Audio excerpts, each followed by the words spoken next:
What's wrong with using LingQ?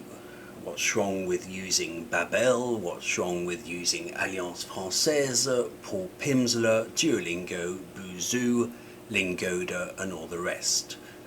What's wrong is the question you're not asking. Picture a business meeting. Big shot investor wants to know what the core business of any of the list I mentioned is. Big shot investor asks, so what's your business? Is it a high-competence language model where learners go to learn a language with utter certainty? Has your business found a transformative type of learning principle, a bit like a processing factory? You go in one door, you get processed, and you leave knowing Russian, French, Italian, Mandarin, or whatever it is?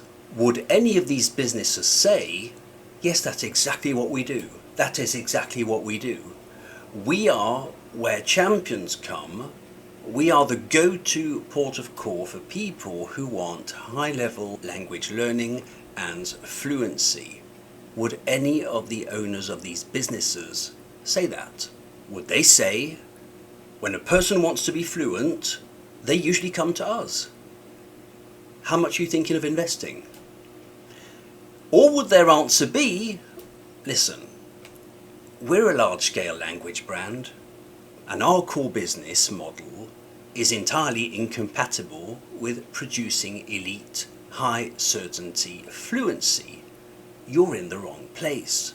If you are a user of these products, you know the answer better than I do.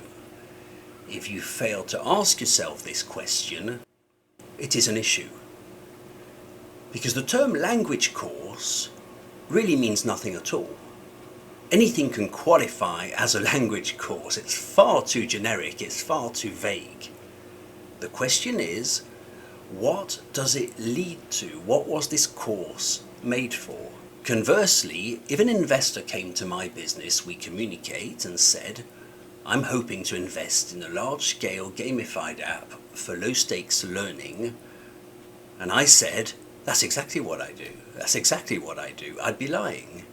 I'd be lying. And the people who sign up to my course, to my French course, hoping to not become fluent, are in the wrong place.